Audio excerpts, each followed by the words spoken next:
Sports, we're going to get more into the NFL, some interesting tidbits today. Jeff's got a great piece also for you guys to go rank over at CBS Sports. He's looking at the teams that have never won a Super Bowl and ranking them by the best chance to do it this season.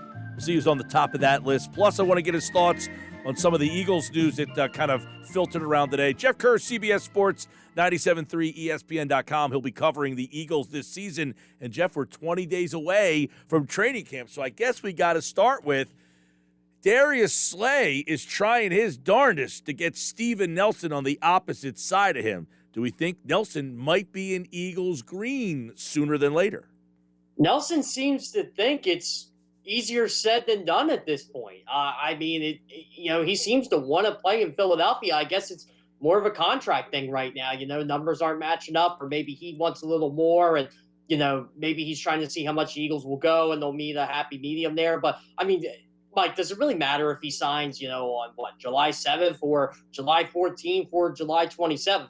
No, it doesn't. But it does look like that there is mutual interest between the Eagles and Steven Nelson at this point. It doesn't matter if he signs when. It's just the question of, are they the reason I find this intriguing, okay? Let's connect some dots here, right? Slay says you look good in green. He says, yeah, easy, this can get done. They don't have the money in the cap space to sign him unless they do some sort of wonky type of deal.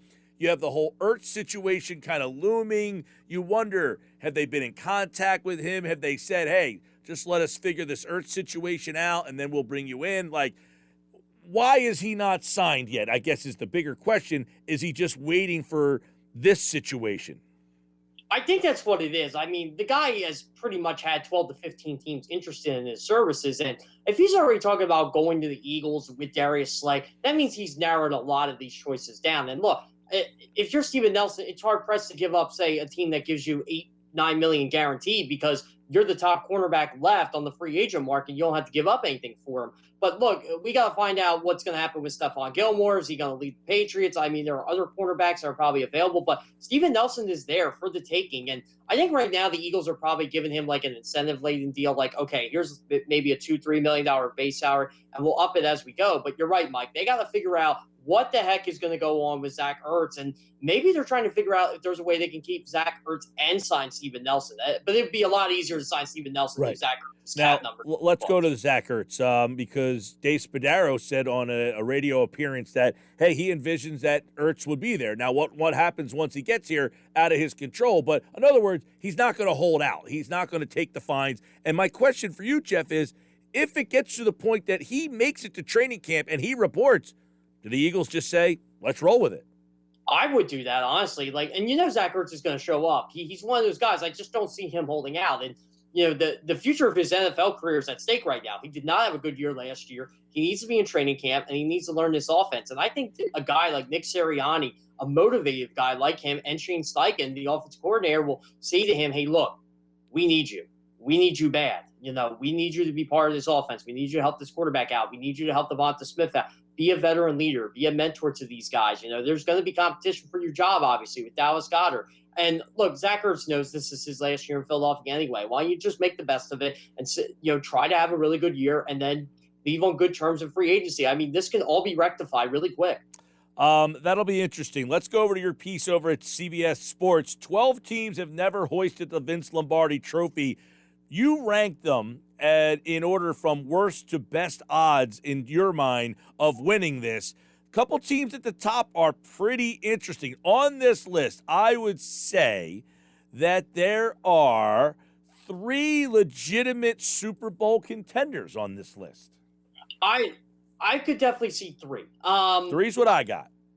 Okay, so the 2 are obvious. Bills and Browns. They were my top 2. And Bills were the clear-cut number 1. This wasn't a disrespect to Browns fans at all, but I need to see more out of the Browns. And the Browns are a really good football team, but the AFC is loaded, and they play a loaded division with Baltimore and Pittsburgh. They're never out of it. They never had a losing record under Mike Tomlin. So take of that what you will. They're better than the Pittsburgh Steelers, but we got to be realistic here. The Buffalo Bills, the AFC East is theirs right now. And I know Miami is a good team, but Buffalo has their number. The Jets are rebuilding, and I'm not really sure what the Patriots are going to be. And honestly, Mike, I don't think there's a better team in the AFC in Buffalo than the Kansas City Chiefs right now. I mean, that's just how I feel about this Bills team. I think they're really good. I don't think Josh Allen's going to regress. I actually think he's going to get better. I think they got better across the board. I'm worried about their run defense, but I think the Buffalo Bills are I would not be shocked if they reach the AFC Championship game again.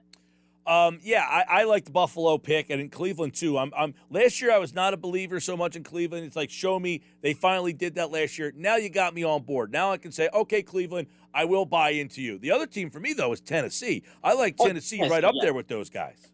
Oh, I think Tennessee getting Julio Jones was a huge move for them. I'm telling you, Mike, I think Julio Jones is going to have a monster year for that team.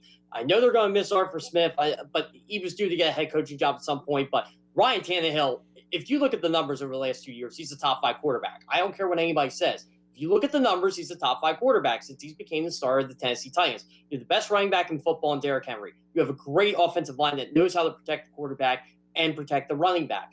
You have Josh Reynolds now in that fold. You have A.J. Brown. He's one of the best deep ball receivers. You have Austin Furser, who they think is really going to be good. You got Julio Jones. Their defense scares me a little bit. That's why I had them a little lower than Cleveland and Buffalo, but Tennessee is no joke. I think they're the favorites to win the AFC South. I think they're the favorite. I think they can win at least a playoff game, and it's honestly kind of shocking, Mike. They do not have a Super Bowl. All the years they had Earl Campbell, and I know Dan Passerang was not a good quarterback, but still, they had good teams for a lot of years, and it's kind of shocking they've only been to one Super Bowl. They fell a couple of yards short with Kevin Dyson and that crew, Steve McNair, right? 1 yard short. But they did add, like, you mentioned their defense. They were disappointing defensively, but Dupree, and we'll see what Caleb Farley adds to them. I like those 3 teams. Now, the 4th team on your list is Arizona. I don't look at them as a Super Bowl contender. I don't even know that they make the playoffs because of the division they're in. I went by ceiling and for this one. That's fair. This is how I look at it. Kyler Murray was really, really good last year until they got that shoulder injury. And we were talking about week 9, week 10. The Cardinals may be a threat in the NFC. They were definitely a threat to win that division. They were better than Seattle. They were better than the Rams. And the 49ers were injured. I thought the Cardinals were – and look, I was high on the Cardinals going into that year, and then Kyler Murray got hurt, and everything just seemed to fall apart after that. If Cliff Kingsbury can – limit Kyler Murray a bit, not throw this guy 45 times a game while running him 15 times, basically making him 95% of the offense, I think the Cardinals are going to be fine. And I think their defense is a lot better. Chandler Jones is back. Isaiah Simmons is going to take a big leap. I love the Zaven Collins pick. I'm a little worried about their secondary, but I'll tell you what, Mike, they have as good of a chance to win the NFC West as anybody else in that division. You have Minnesota on this list at number 5. These are the teams that have never won a Super Bowl. Jeff is ranking them who has the best chance to win it this year. Now, Minnesota, I think, can make the playoffs. I don't know that they win a Super Bowl, though. But their offenses, they do have weapons on offense that make them, it could be a Super Bowl type of offense. Their line needs help. I think the Vikings are a good team, but I think their ceiling is NFC divisional round. It's kind of sad, honestly, because I think Kirk Cousins is a good quarterback, but he just seems limited, or he can't win the big game, or whatever the demons are. I don't know if it's because he's had different offensive coordinators all these years, and he's finally kind of got some stability there, but Kirk Cousins was not the problem with the Vikings last year. Near was Dalvin Cook, near was Justin Jefferson, Adam Thielen. Irv Smith's going to be a stud, by the way. It was in the trenches. It was the offensive line. It was the defensive line. They missed Danielle Hunter. And Eric Wilson's an Eagle now. And I know he kind of. So is Anthony Harris.